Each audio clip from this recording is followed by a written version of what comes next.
I guess a lot of you are working at larger companies, and I started iwoca 18 months ago, and every day I spend at this company is a new adventure, and I can only highly recommend for those of you who are interested in starting your companies, but you're not quite sure yet which way you want to go and which idea would be the best. You know, just try and have the courage and do. Life is too short to stay for a very long time at one company, and there are lots of opportunities out there. And these events are fantastic to meet the right people and get you in the right direction. Anyhow, so now let's speak a bit more about iwoca. How many of you know iwoca as a company? Or quite a few. Okay, so I will not go too much in all of the details. But we set up our shop in October 2011, and then officially started trading exactly 12 months ago. So it's also our first anniversary, and it was a very, very exciting time. We are really about 3 topics. One is e-commerce. We felt it was a great idea to be in a space that is actually growing, unlike most of the developed world. E-commerce is growing by 15% here in the UK, and the smaller companies in the space, in the hundreds of thousands who are trading and making their living in e-commerce, are actually growing much, much faster than that. It is quite common that some of our companies double or triple or quadruple their business within a year or even a couple of months. So a lot of very, very fast growing small companies. Quite a few of them actually sole traders who haven't formally incorporated their business yet. They don't really have any access to capital, because when they go into a bank branch, they would be treated as a consumer, because a business manager wouldn't even see the business they would be doing. They don't have any knowledge about trading on eBay or Amazon, so not only they're lacking the expertise, but also the general resource to judge how good their business does. So they don't have the luxury of getting any sort of traditional bank loan. That's where we step in. So we see the trading business of every single customer that we have, how many transactions they do on eBay, on Amazon, how their customers rate them, and get a wealth of information through public sources, which we combine with some traditional sources, and I'll be speaking a bit more about this in a bit. So, coming back to our top-rated eBay seller, a lot of you will be buying quite some stuff on Amazon and eBay, but quite a few actually know exactly what type of animal it is that is sending you this package of whatever you're going to buy on these platforms. We're sending this to your home. That could be someone who's doing maybe 10,000 in annual revenues, or maybe 2 million in annual revenues. So generally speaking, between 10,000 and 2 million, you're in like the very, very small space of small businesses. But they ship day in, day out, tens or hundreds or even thousands of packages, do a tremendous job from marketing on eBay and Amazon or their own web store. They have a full supply chain from sourcing product and fulfilling it to a variety of service providers. And some of them may start at their home. Some of them have very large warehouses, and others use fulfillment centers such as Amazon or others to store and ship their product. So it's a large variety of customers that are in this business. And I think worldwide the number that is floating is that roughly 2 million people make their living on eBay, which is quite a remarkable number, which I guess a lot of people here in the room wouldn't have considered, that so many people see this as the main face to the world to make their living.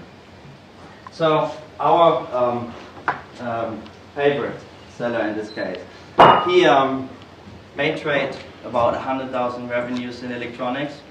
He's specialized on LCD screens, and one of the suppliers calls him up and said, well, I have 100 LCD screens that you can buy from me, but you need to pay up front. And so he has a great opportunity, but has to pay, say, £15,000 to get them all up front. And he knows from the margins that he's making on this product, because he's trading it in and out on a daily basis, that he could probably net about 25. But he needs to have the cash today or maybe tomorrow. So his bank, no access, doesn't even spend a moment on it thinking going to his branch to get a higher overdraft, because it would simply not be sufficient. And he can come to us, he signs up. Within minutes, we can tell him if he's eligible or not, and within hours, the funds are on his bank account. He can do the transaction and pays us back as his sales kick in from the inventory he bought. So coming back a bit to the more conceptual model. Here we have an example. That's Amazon. Amazon is a pretty large retailer, bigger than most of our customers. They finance their products with short-term debt. Does that make sense? They hold their inventory short-term, hence it makes a lot of sense of financing it short-term, as they finance their long-term assets with long-term debt. Again, they're matching the term. And hence that's where our working capital comes in. People who want to buy stock want to finance it with debt that's matching pretty much the duration of the assets that they have. And this makes specifically sense in periods of very, very high demand. And retail is very demand driven, in particular kind of towards the end of the year when Christmas is coming up. About 40% of all transactions are being made. So the capital requirements towards the end are much, much higher than during the rest of the year.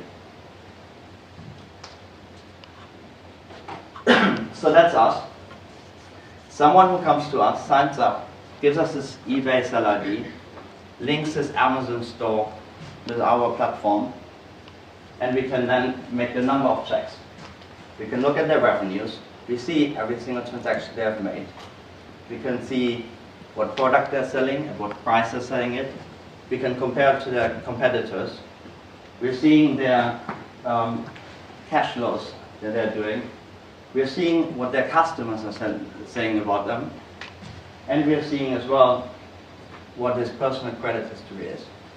If we combine all of this information, we know pretty much who is our customer and how successful he is as a seller, which allows us to say, on the transaction he wants to do, it's very likely that he will make more money than he is taken from us.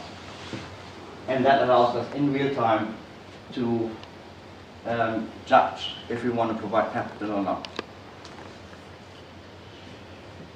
We have been trading for 12 months now. We have been in the press a number of times. I've even been on television, which was quite scary. So all of these things happen if you set up your own company. But as I said, every day is a different day. You're dealing with very, very different matters. As a small company, we need working capital as well. So anyone who is looking to invest in us, please let me know. We're not a peer-to-peer lending platform, but if you guys want to deploy some capital, then we can certainly work on that as well. So, is that your last slide? That's my last slide. So with that, please let me know if you have any questions.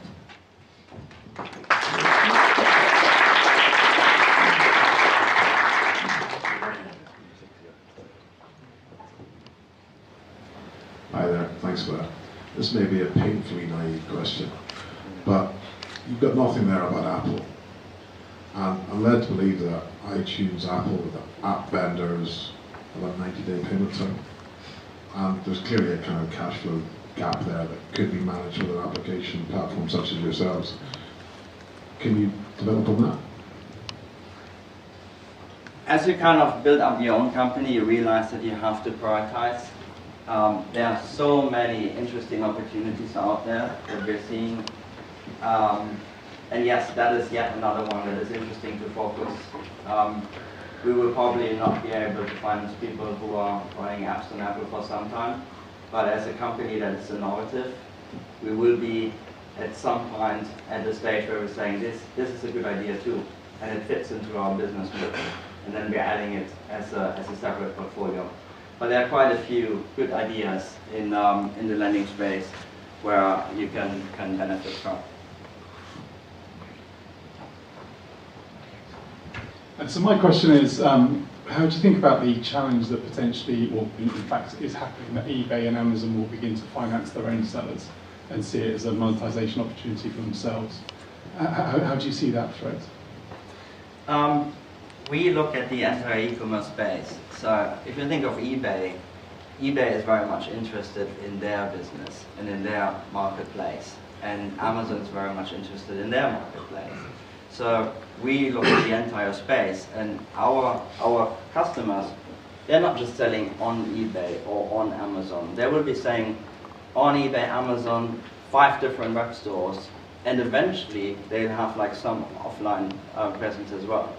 So the entire retail sector is going multi-channel and not mono-channel. And hence, as a company, we're looking at all of these channels at once, while any of these platforms would be looking more at their own customer base. And hence, our offering is more diverse than theirs. Thank you. Last question, one more. What's your default rate? Do you have? It's quite low. We're not stating it publicly, Okay. but it's probably lower than you would expect from a venture debt business like ours. Okay. Oh, another question. What's the average loan size that you have? Our average size is around £5,000. Okay. Okay, Christoph, thank you very much.